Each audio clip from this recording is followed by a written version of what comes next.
నువ్వు కూడా ఏంటి శివ వీళ్ళలో కలిసిపోయినట్టుగా మాట్లాడుతున్నావు? ఆ, నువ్వు కూడా నన్ను ఫాలో అయిపో అన్నయ్య. పెద్ద నాన్నతో దేవరాజ్ అన్నయ్యతో ఏ గొడవ ఉండదు. వీళ్లతో గొడవ లేదు అంటే ఇక మనం సంతోషంగా ఉన్నట్టే. శివ మాటలు రుచించట్లేదు నాన్న. ఎక్కడో ఏదో తేడా కొడుతుంది. పతే దయ్యం అనేసి పూజించే ఆడపిల్లెట్ట మాట్లాడితే ఎవరికైనా అనుమానం వస్తుందబ్బోడా. కానీ శివపార్వతి గురించి మనకు తెలుసు కదా, తనకి పెద్దగా కష్టాలు తెలియవు. కష్టాలు పడలేకే ఇష్టంగా విడాకులు ఇవ్వడానికి ఒప్పుకుందేమో. గుసగుసలు మాట్లాడుకుంటున్నారేంటి పెద్దనాన్న? నేను విడాకులు తీసుకుంటాను అంటే మీరు నమ్మట్లేదా? ఆ బోర్డు పోలీసు కదా, అనుమానం ఎక్కువ శివపార్వతి. నేను మాత్రం నమ్ముతా ఉండాను.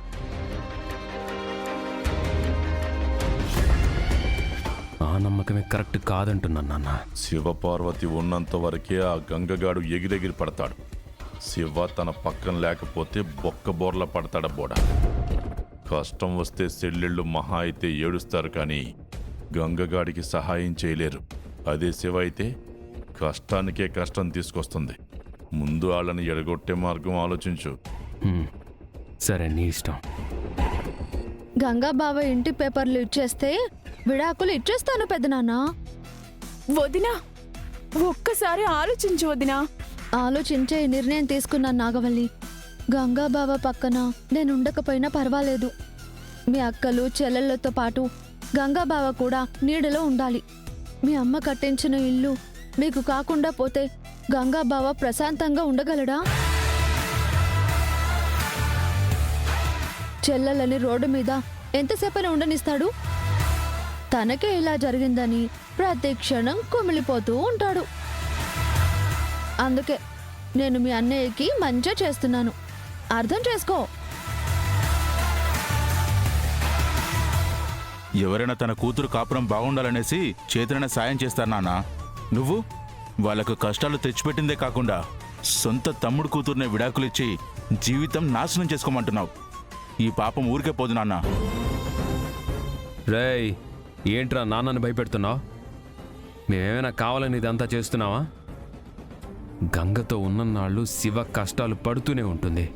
వాడింతవరకు ఏ రోజైనా తన మీద ప్రేమ చూపించింది లేదు. తనక్కడ ఏం సుఖపడిందని? అందుకే ఇక్కడే ప్రశాంతంగా ఉంటుందని నాన్న చెప్తున్నాడు. దేవరాజు అన్నయ్య చెప్పింది కూడా కరెక్టే. అయినా విడాకులు ఇచ్చినంత మాత్రాన ఏమవుతుంది? నేను ఇంట్లో ఒక్కదాన్నే ఉంటాను, అంతే కదా? 2-3 రోజుల తర్వాత అంతా మర్చిపోతావులే అమ్మా. శివ, ఓసారి లేరా. ఆ, ఆ,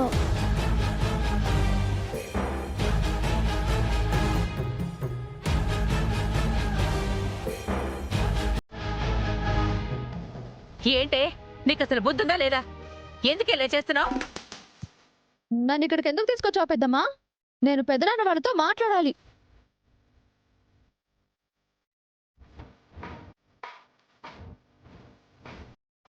ఏం మాట్లాడుతున్నావే? నీకేమన్నా పిచ్చి పట్టిందా? సరేలే, నేనే అనుకుంటే నువ్వు నాకన్నా మహానటిలా ఉన్నావు పెద్దమ్మా. వింటారు. కొంచెం గొంతు తగ్గించి మాట్లాడవే, మీ పెదనాన్న వినేలా ఉన్నారు.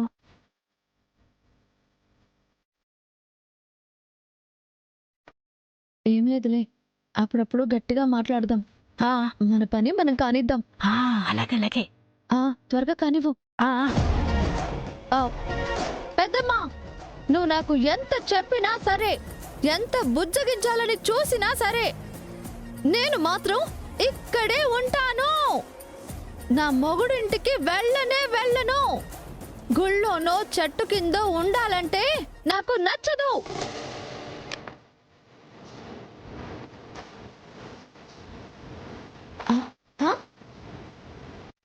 పెద్దమ్మా, ముసుముసు నవ్వులు నవ్వుతావేంటి పెద్దమ్మా? నువ్వు కూడా ఏదైనా డైలాగ్ మాట్లాడు. అలాగే. ఒసేయ్, నిన్ను పెంచానే, తల్లి లేని పిల్లవని నిన్ను ప్రేమగా చూశానే. మీ అమ్మ పోతే నేను పాలిచ్చి పెంచానే, నా మాట వినవా? పెంచావులే, బాగానే పెద్దదాన్ని చేశావని నాకు తెలుసులే. అసలు పెద్దనాన్న కదా నన్ను చూసుకుంది. ఆయన కదా నన్ను ఇంటి బిడ్డగా చూసింది. మా దేవ అన్నయ్య చూడలేదా? అది కాదే, భర్తన తరువాత శ్మశానంలో అయినా సంసారం చెయ్యాలి. ఆ చేస్తాం. శివుడని, మా గంగా బావని, నేను పార్వతి అని మమ్మల్ని శ్మశానంలో ఉండమంటారా? నువ్వు భలే చెప్తావు. నేను ఇక్కడే ఉంటాను. ఎక్కడికి తీసుకెళ్ళినా దాని మనసు మాత్రం మార్చలేవులేవే. అది సుఖానికి అలవాటు పడిపోయింది. ఏదో 4 రోజులు ఆ కొంపలో కాపురం చేసింది కానీ ఇల్లు లేని వాడి దగ్గర ఎందుకు ఉంటుంది? గంగకి శివ దూరం అవ్వాలి నాన్న. తర్వాత ఇల్లు కాదు కదా, సంతోషం ఆనందం అన్నిటినీ దూరం చేయొచ్చు. అదే అబ్బోడా నా ప్లాను. నువ్వు సూపర్ నాన్న. ఆ వదులు పెద్దమ్మ, వదులు.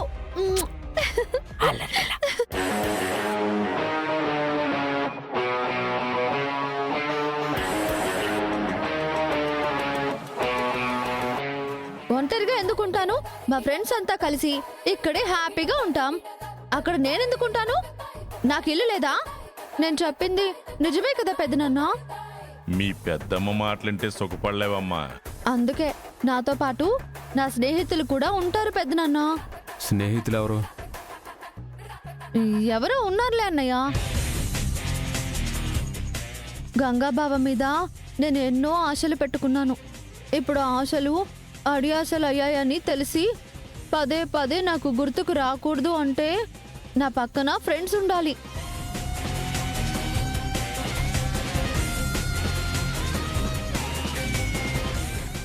అందుకే కొన్నాళ్ళు నా ఫ్రెండ్స్తో పాటు ఇక్కడే ఉంటాను.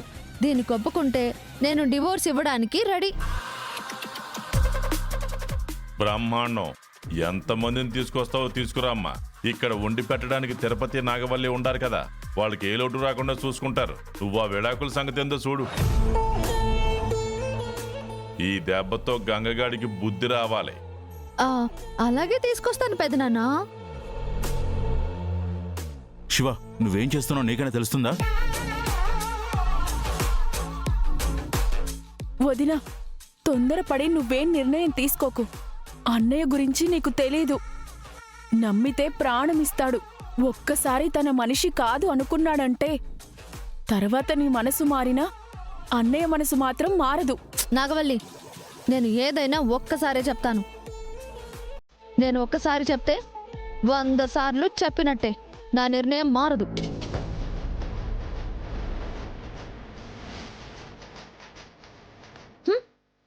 వదినా, శివ, వదినా, వదినా.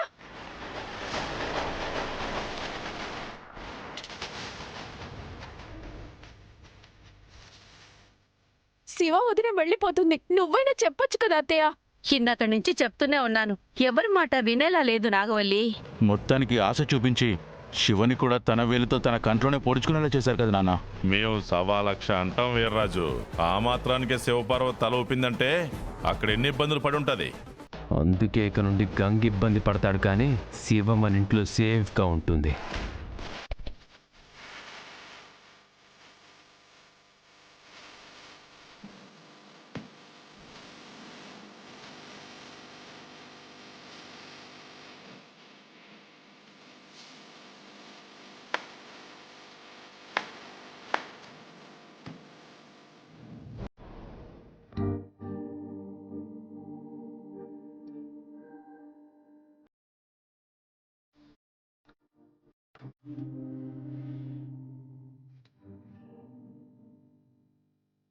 శివపార్వతి గారు ఇంతసేపైనా రాలేదంటే ఏదో గట్టిగానే ప్లాన్ చేసినట్టున్నారు.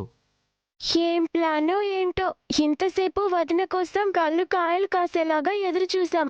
ఇప్పుడు కళ్ళు వాటంతటవే మూతపడి నిద్రొస్తున్నట్టుంది. అయ్యయ్యో, అవునమ్మా. నీకు నిద్రొస్తే నా ఒళ్ళో పడుకోరా. అన్నయ్య, అదెప్పుడు అలాగే అంటుంది. దాని గురించి నువ్వేం పట్టించుకోకు.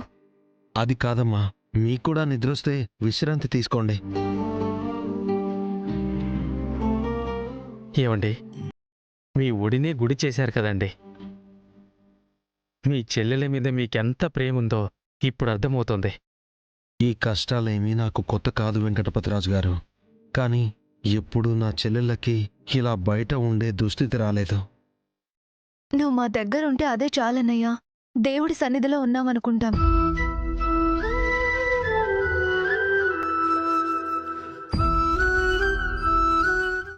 శివ ఇంకా రాలేదేంటమ్మా? నేను వచ్చేసాను.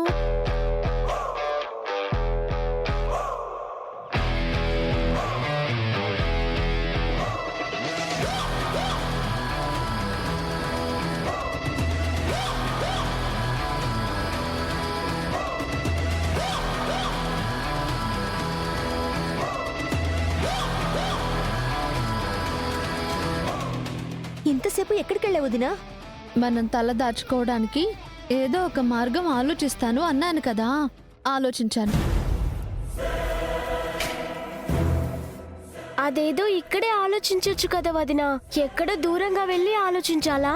కుముదా, ఇది మరీ ఓవర్గా లేదు? శివ, తల దాచుకోవడానికి ఇల్లు ఎక్కడుంది? రండి వెళ్దాం. ఎక్కడికి? ఇంట్లోకి. ఈ వెటకారాలకేం తక్కువ లేదు. తాళం వేసిన ఇంట్లోకి ఎలా వెళ్తాం? అబ్బా, ఈ ఇంటి కాదు, మా ఇంటికి.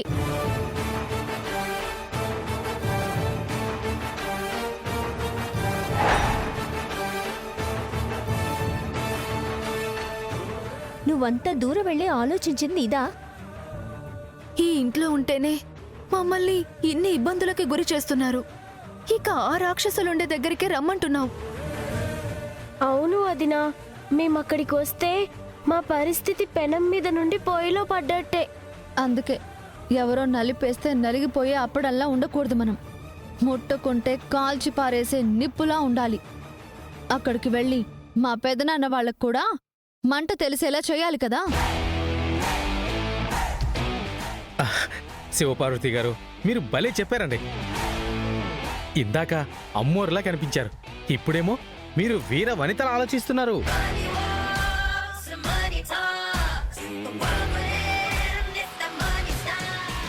ఇంకా ఆలోచిస్తున్నావేంటి బావా?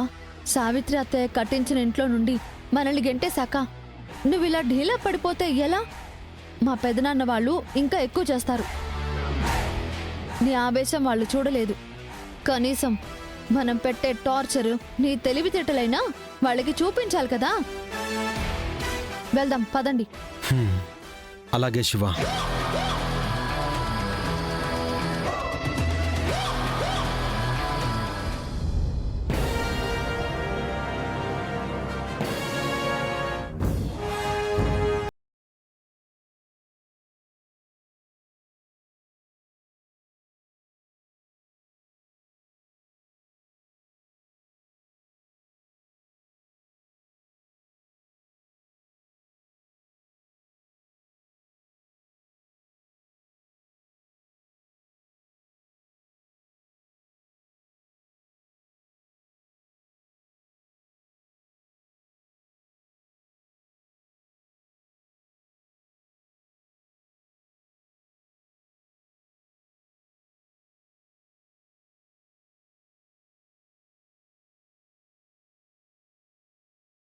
ఏమైనా చేశారేమో నాన్న.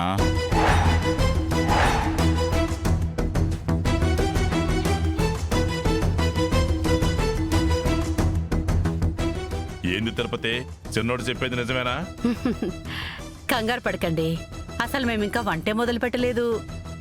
అంటే ఏంటి మీ ఉద్దేశం? మొదలు పెట్టాక అప్పుడే ఏమైనా కలుపుతారా? నేను అలాంటి దాన్ని అయితే ఆ పని ఎప్పుడో చేసుండేదాన్నిరా. కానీ నేను అలా చెయ్యను. మరి నాగవల్ల ఏమన్నా చేస్తుందా తిరుపతి? మా అన్నయ్య నాకు ప్రాణం పొయ్యడమే నేర్పించాడు కానీ ప్రాణం తీయడం నేర్పించలేదు మావయ్య.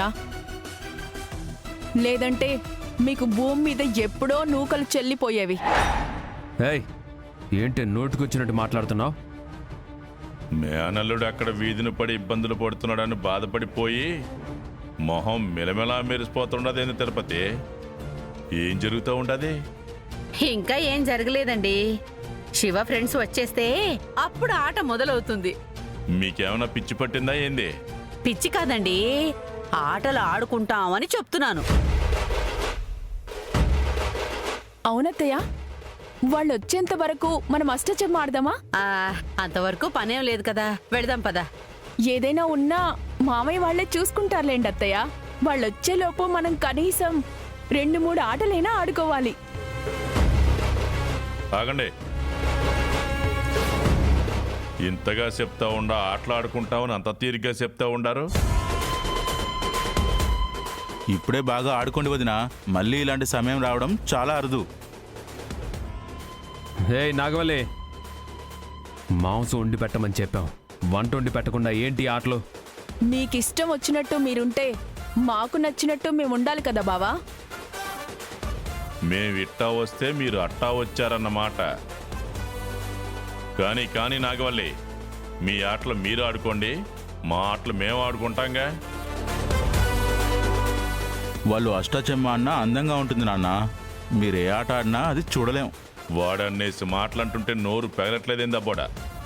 శివ వచ్చి వెళ్ళిన దగ్గర నుండి అమ్మ ప్రవర్తన మారిపోయింది, అది నువ్వు గమనించావా?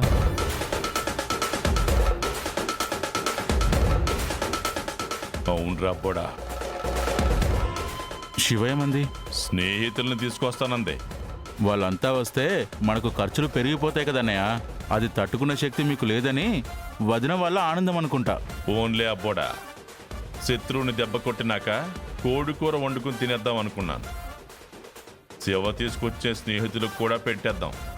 వాళ్ళు ముక్క తింటారు కానీ చొక్క అడగారు కదా, అది పెద్ద ఖర్చు కాదులే. అది కాదు నాన్న, శివకి ఊళ్ళో అలాంటి స్నేహితులు ఎవరున్నారా అనేసి ఆలోచిస్తున్నా.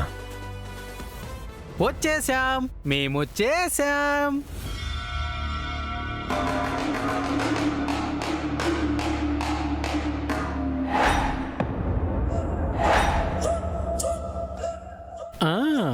నువ్వొచ్చావేంటి? ఇది శాంపిల్ అన్నయ్య, ఇంకా వస్తున్నారు మా అసలైన ఫ్రెండ్స్.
ఆహా, ఏమండి, మేముండబోయే ఇల్లు ఇదేనా?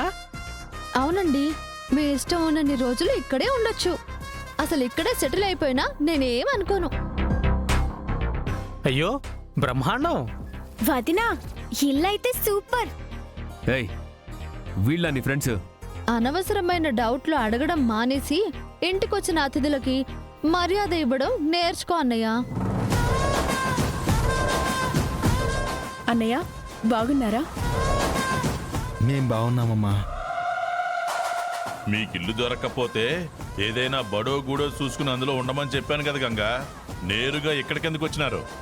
నేనేం మీ సాయం కోరుతూ ఇక్కడికి రాలేదు. శివ ఇల్లు చూశానని చెప్పింది. అక్కడ ఎన్ని రోజులున్నా ఎవ్వరూ అడ్డు చెప్పేవాళ్ళు లేరని, అది నాకు సొంతిల్లు లాంటిదే అని చెప్పి మర్యాదపూర్వకంగా పిలిస్తేనే ఇక్కడికి వచ్చాం. హా? సొంతిల్లు లాంటిది ఏంటి బావా? ఇది నా సొంతిల్లే కదా.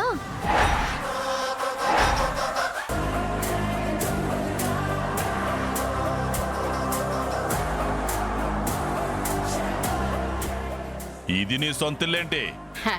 అంటే తనిక్కడే పుట్టి పెరిగింది కదండి, తనకి సొంతిల్లు కాక ఇంకేమవుతుంది? ఎవరిల్లైతే ఏముందిలే అత్తయ్య, అవసరానికి మా అన్నయ్య వాళ్ళని శివ వదిన ఆదుకుంటుంది, నాకంతే చాలు. ఫ్రెండ్స్ అని చెప్పి వీళ్ళని మా ఇంటికి తీసుకురావటం ఏం బాలే శివ. హ్మ్. ఇది మీ ఇల్లు కాదు, నా ఇల్లు అని చెప్పాను కదా బ్రదర్.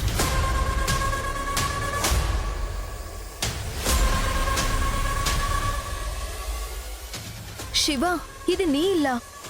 లేకపోతే ఇక్కడికి ఎందుకు తీసుకొస్తాను?